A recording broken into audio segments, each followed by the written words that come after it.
Bonjour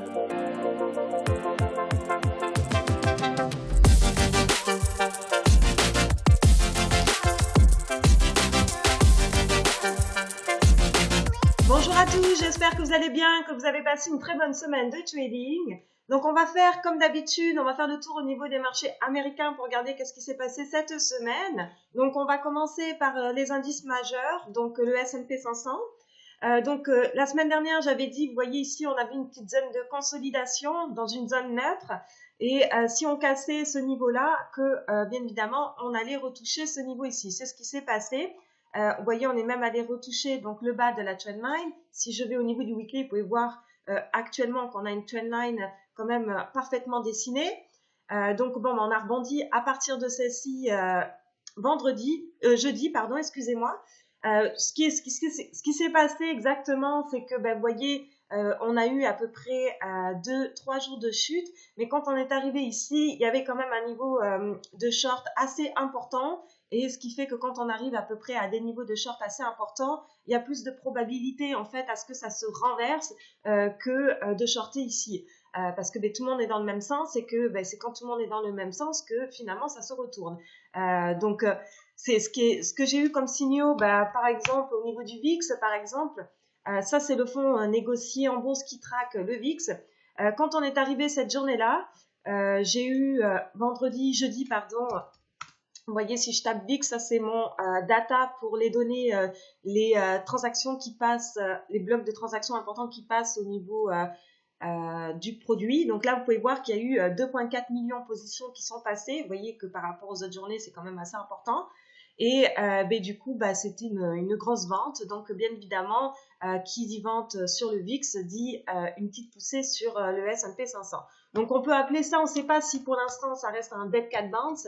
Dead cat bounce, comme je disais, c'est que c'est une prise de profit au niveau donc des shorts et ce qui fait que ça rebondit parce que comme il y avait un niveau de short assez important, ça a bien rebondi.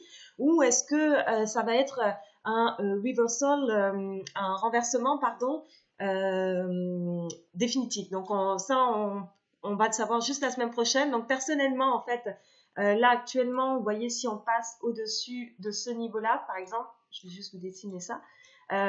Je reste dans la probabilité d'aller retester, vous voyez, cette ligne ici de tendance et aussi les moyennes mobiles qui se trouvent ici. Et si finalement on repasse en dessous ici, par exemple, attendez, excusez-moi, ça bug un peu. Si on repasse à peu près en dessous de ce niveau-là, avec une probabilité d'aller retoucher la ligne de tendance ici. Donc là, pour l'instant, on va avoir un peu plus d'informations pour la semaine prochaine. Si on regarde au niveau des autres indices, par exemple le Dow Jones, donc au niveau du Dow Jones, vous voyez par rapport au S&P 500, on a un petit gap ici. Donc c'est vrai que la majorité des gaps sur les indices sont quand même, la majorité sont remplis à un moment donné. Donc il faut faire quand même assez attention si on repasse à la baisse pour ce gap-là. Donc là c'est pareil que le S&P 500. Si on passe au-dessus de cette ligne ici, j'irai tester donc là, les moyennes mobiles ici. Vous voyez si on passe au-dessus de 26 000, approximativement 26 600, aller retoucher approximativement les 26 850. Donc c'est quand même à peu près 250 points. Donc ça c'est au niveau donc du Dow Jones. Si on regarde au niveau des small caps aussi cette semaine, eux ils ont eu une chute un peu plus brutale, comme vous pouvez constater là actuellement.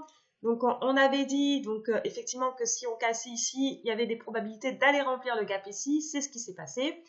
Donc après, vous voyez qu'on s'est écarté, il y a eu un mouvement tellement agressif qu'on s'est écarté des moyennes mobiles et des exponentielles à court terme, parce que j'utilise les exponentielles 4 et 8 à court terme. Donc quand je m'en éloigne, il y a plus de probabilité à les retracer. Et faire un short à ce moment-là est un peu plus dangereux.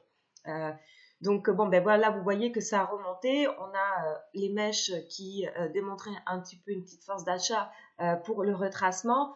Donc c'était un beau signal. Si on regarde au niveau du weekly, au niveau du small cap, on reste quand même toujours, excusez-moi. Donc là, on reste quand même sur un range assez majeur que vous pouvez voir de toute manière qu'on teste le bas et le haut du range assez régulièrement. Ici, par exemple,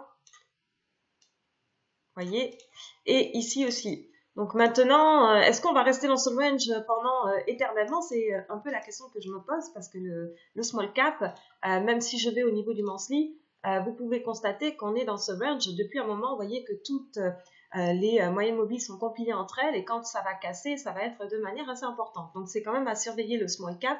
Et il en est de même pour le transport parce que small cap et transport, ça a à peu près actuellement la même variation. Vous voyez, si par exemple je dézoome au niveau du weekly, vous pouvez voir que c'est pareil, on a comme un range. Contrairement, je l'avais précisé dans d'autres vidéos, c'est que contrairement aux indices majeurs comme le Nasdaq, le Dow Jones ou le S&P 500, vous voyez, quand on faisait des niveaux plus hauts sur les indices, on n'arrivait pas à faire des niveaux plus hauts au niveau des transports. Donc voilà, c'est quand même à surveiller. C'est également un signe pour la suite des choses. Donc là, je vais juste retracer une ligne ici. Alors quand je parle de signes, c'est juste que en fait, on dit que quand les transports sont un peu plus fragiles, c'est parce que du coup il y a moins de transport de produits. Donc ce qui fait que s'il y a moins de transport de produits, c'est certainement parce qu'il y a un petit peu moins de demande et du coup le transport est un peu plus fragilisé. Et ce qui doit faire un surplus de stock. Donc voilà, donc ça c'est au niveau des transports. Si on regarde juste par curiosité, on revient vite rapidement au niveau du S&P 500. Oh, excusez-moi. Là actuellement, si je regarde donc au niveau du put-call ratio, vous voyez on est redescendu quand même un petit peu de manière assez importante. Donc vous voyez quand je vous ai expliqué, par exemple, quand on était ici, juste vous faire une démonstration. Quand on était ici, que je disais que les shortaient à partir d'ici, c'est un peu plus dangereux. Même au niveau du put-call ratio, on était quand même, vous voyez, à un niveau assez important ici. Ce niveau-là, c'est quand même un niveau où ça se renverse la majorité du temps. Donc là, il y avait quand même des probabilités, des signaux comme quoi ça allait se renverser. Puis il en était de même de toute manière sur le VIX. On avait reçu un gros bloc de transactions de vente. Et là, vous pouvez voir de toute manière, ça, je vais enlever ça, même au niveau du VIX. On avait ici deux tests au niveau de la mèche. Et puis, vous pouvez constater que même c'est une zone de peur. Je vais vous dessiner ça, ça sera plus simple. Vous voyez, ici, on a quand même une zone où on a pas mal de mèches qui se produisent. Donc, vous voyez, il y a pas mal de retournements dans ces niveaux-là. Donc, c'est pour ça que c'était quand même à surveiller. Donc voilà, si on regarde ensuite au niveau du secteur financier, donc ça, XLF, c'est le fonds négocié en bourse qui traque le secteur financier. Donc au niveau du weekly, vous voyez, on était re-rentré dans le wage. Bon, là maintenant, je peux peut-être même le wage comme ça. Ce sera beaucoup plus simple. Donc vous voyez, on a rebondi de manière assez importante, c'est pareil, par le bas de la trendline. Donc au niveau du daily, vous pouvez voir la belle mèche ici. La belle mèche, le volume, on était loin, vous voyez, ici on était loin des exponentielles, donc shorter dans ces niveaux-là, c'est un peu plus risqué bien évidemment, et on a eu le retracement vers les exponentielles 4 et 8. Donc là, c'est pareil, au niveau du secteur donc financier, si on passe au-dessus de ce niveau-là, donc à peu près, je vais remonter ça ici, vers 27,5, j'irai chercher donc le prochain niveau en haut, qui est ici. Voilà. Et bien évidemment, je reste ouverte dans les deux sens parce que bon, c'est important.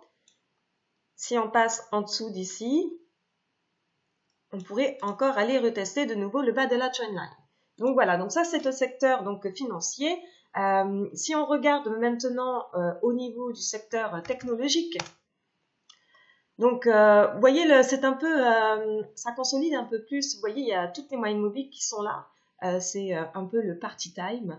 Donc là, si on revient au-dessus, attendez, je vais juste éliminer ça. Ça ressemble au Nasdaq, parce que le Nasdaq est pas mal concentré. Vous voyez, si je vais voir le Nasdaq, est pas mal concentré au niveau du secteur technologique. Donc le graphique ressemble approximativement à la même chose. Donc là, c'est pareil, au niveau du secteur technologique. Vous voyez ici, on a quand même un double gap, donc c'est quand même assez important. Double gap sur quand même, bon, le deuxième gap, bon, il n'y a pas forcément un gros volume ici, mais cependant, on a clôturé quand même de manière positive et au-dessus des gros volumes des journées précédentes. Donc là, personnellement, au niveau du secteur technologique, si on maintient, si on passe au-dessus d'ici, j'irai tester donc le prochain niveau au-dessus qui est aux environs d'ici, peut-être vers ici, peut-être même ouais, vers ici. Et bien évidemment, si on repasse en dessous d'ici, allez remplir le gap. Vous voyez, si je repasse en dessous de cette ligne ici, aller remplir le gap ici et peut-être même aller, dans un deuxième temps, aller toucher la moyenne mobile ici, comme la dernière fois. Donc bon, ça c'est un peu plus gourmand comme target, mais bon, on ne sait jamais qu'est-ce qui va se passer. Donc ça c'est au niveau du secteur technologique. Si on regarde au niveau du secteur des services publics, un peu plus défensif, bon, moi je suis rentrée en position dessus vendredi, pour la simple et bonne raison que si vous regardez, vous voyez la trend, elle est quand même parfaite. Il faut dire les choses comme elles sont actuellement. Là, vous pouvez voir que, en fait, vous voyez ici, au niveau des moyennes mobiles, on a la respiration, le pullback qui se renouvelle à chaque fois et que après ça vous donne un autre point d'entrée. Donc pourquoi je suis rentrée? Vous voyez ici, on a eu une belle bougie marteau avec en plus ce qu'on appelle en anglais un uptrust, c'est-à-dire en fait la mèche sur la moyenne mobile qui se trouve ici. Il s'agit de la moyenne mobile. Donc de la moyenne mobile 30, le volume était quand même assez important. Même regardez, si je vais voir ici dans mon data XLU, vous voyez ici actuellement, vous voyez ces gros blocs ici qui se sont passés. Donc ça c'est quand même assez intéressant à regarder parce que vous voyez le prix auquel c'est passé, 63,87, 88 et vous voyez on est largement au-dessus et on a clôturé en fait de manière avec un corps de bougie très positif et au-dessus du volume de jeudi. Donc je suis rentrée en position et mon target est aux environs de 65,5 au niveau des utilities. Donc voilà, si on regarde à peu près dans le même, pas le même secteur, mais XLP en fait, ça reste un secteur défensif aussi comme XLU, c'est la consommation de base. Donc là, vous pouvez voir que vendredi c'est pareil, ça a quand même bien poussé. Vous voyez, on a eu un gros volume jeudi et on a clôturé au-dessus du gros volume de jeudi. Donc consommation de base, vous avez des produits comme Pepsi, vous voyez Pepsi commence à popper de manière assez importante. Vous avez des produits comme Coca aussi, vous voyez aussi, ça a bien popé. On peut aussi aller voir PG, vous voyez, bon, ils se ressemblent à peu près tous les graphiques. Hein, donc voilà, le secteur à peu près de consommation de base et des services publics, pour l'instant, ont des beaux graphiques. Donc voilà, ça c'est au niveau de ce secteur-là. Ensuite, si on regarde au niveau du gold, bon, le gold c'est pareil, vous voyez ici on a ce qu'on appelle une petite compilation au niveau de toutes les moyennes mobiles. C'est pareil, ils sont en train de loader, c'est-à-dire qu'ils sont en train de compléter leurs ordres sur les différents fonds négociés en bourse qui traquent le gold. Donc je ne sais pas combien de temps ça va prendre, mais vous voyez quand on arrive dans ces zones-là, que les moyennes mobiles se compilent, qu'il y a de la consolidation, il y a des ordres, des blocs de transactions assez importants qui rentrent, généralement c'est que nous sommes soit en distribution ou accumulation. Donc là, est-ce que c'est une réaccumulation ou est-ce que c'est une distribution? Donc là, j'attends toujours la confirmation. Vous voyez, même, on pourrait même baisser le carré parce que vous voyez ici, on avait quand même coupé le carré ici. Excusez-moi. Et on était quand même allé presque tester le nouveau support qui se trouve ici. Vous voyez, il y a même une moyenne mobile aussi. Mais bon, on va le monter à peu près par rapport ici. Donc, il se peut que, bon, vous voyez, si on casse un petit peu le carré, qu'on aille retester, vous voyez, le dernier plus bas ici, si on casse le carré par le haut, on pourrait aller toucher également le niveau plus haut ici. Mais là, en fait, le gold, ça fait un peu n'importe quoi. Peut-être qu'au niveau du weekly, on aurait une photo un peu plus solide. Par exemple, parce que vous pouvez voir, là, vous pouvez très bien constater qu'on a un gros rectangle ici. Donc peut-être qu'au niveau du weekly, le rectangle est plus important. Une clôture au-dessus de ce carré-là ou en dessous de ce carré-là pourrait nous donner le prochain mouvement de manière un peu plus sûre. enfin plus sûr, on n'est jamais sûr à 100% malheureusement, mais c'est que juste que par rapport au niveau du daily, vous voyez, des fois on casse le carré, on re-rentre dedans, c'est un peu moins, un peu moins fiable. Donc au niveau du weekly, on peut se fier plus à celui-là et une cassure du carré à la hausse ou à la baisse pourrait éventuellement nous donner le prochain mouvement. Si au niveau du oil, alors au niveau du oil, bon, ben, vous voyez qu'ici on est vers un niveau, bien sûr, excusez-moi, je vais juste enlever toutes ces lignes-là. Vous voyez aussi, même au niveau du oil, les moyennes mobiles sont toutes en train de se croiser là. Là, vous voyez qu'on est à un niveau support assez important. Ici, on a touché encore un niveau support assez important. Maintenant, il y a des probabilités de rebondir et d'aller toucher, donc dans un premier temps, vers ici. Donc vers ici. Et dans un second temps, vers ici. Mais décidément. Voyons donc. Voilà. Donc voilà, donc c'est à surveiller au niveau du oil. Bon, ben là, de toute manière, même si je passe au-dessus de ça, hein, parce que je n'ai pas précisé, voilà, ici, si je passe au-dessus de ça, il y a des probabilités d'aller au prochain niveau ici, et ensuite au niveau de ce niveau-là. Donc là, c'est au niveau du oil. Et bon, ben voyez, si on casse ce support, bon, ben là, oui, on pourrait éventuellement, si je dézoome, peut-être aller chercher ces niveaux ici. Mais bon, ça, c'est si je casse seulement le niveau support, qui est quand même assez important. Vers là. Donc voilà, ça c'est au niveau du oil. Ensuite, si on regarde au niveau des stocks individuels, j'ai Mastercard pour l'instant, en plus des services publics. Donc Mastercard, vous voyez, c'est pareil ici, j'ai quand même pas mal de moyennes mobiles qui se compilent. Donc idéalement, ce que je surveille, c'est que potentiellement, si on casse toutes ces moyennes mobiles-là vers le haut, ça pourrait être quand même assez beau pour Mastercard. Donc si on casse vraiment toutes les moyennes mobiles qui se trouvent compilées ici, aller chercher le prochain niveau au-dessus qui se trouve bien évidemment vers ici.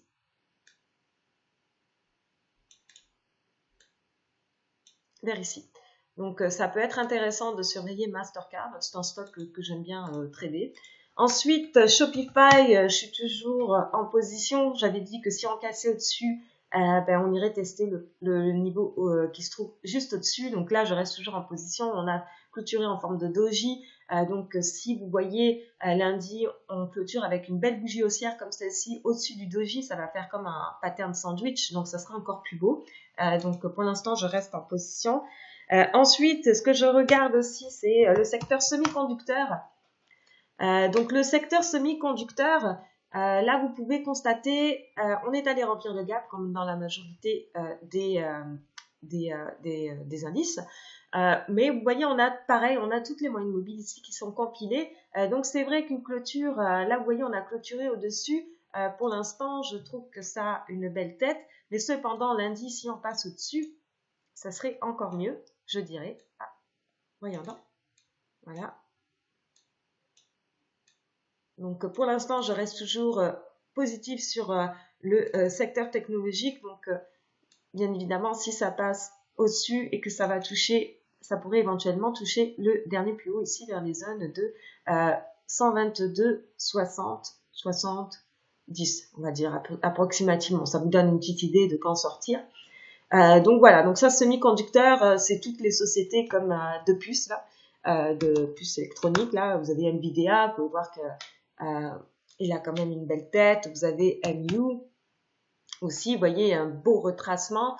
Bon, MU, il y avait eu bien évidemment une chute agressive ici. On a même un gap maintenant à remplir. Donc c'est quand même assez intéressant. Vous avez Intel, bon, un peu plus difficile, Qualcomm. Tout ça, ce sont des stocks, vous voyez. Bon, ils ont tous à peu près, ils suivent à peu près tous le même mouvement. Donc voilà. Donc ensuite, juste le dernier, c'est Facebook. Le dernier, je suis en position dedans. Vous voyez, j'ai pris mon entrée ici sur les pointillés. Et là, mon target, c'est d'aller chercher les moyennes mobiles ici vers 184. Donc ça, c'est au niveau de Facebook. Ensuite, je crois que Netflix aussi je le surveille parce que Netflix, bon, on a eu la petite chute grave, mais là, vous voyez que toutes les moyennes mobiles sont en train de se rassembler. Donc maintenant, c'est vrai que si on pouvait passer au-dessus de toutes ces moyennes mobiles-là, on aurait peut-être un potentiel de chance de repousser, de renversement. Donc je le surveille un petit peu pour les prochaines journées. Donc voilà, donc c'est tout pour cette semaine. Comme d'habitude, faites attention sur les marchés et nous, on se retrouve la semaine prochaine.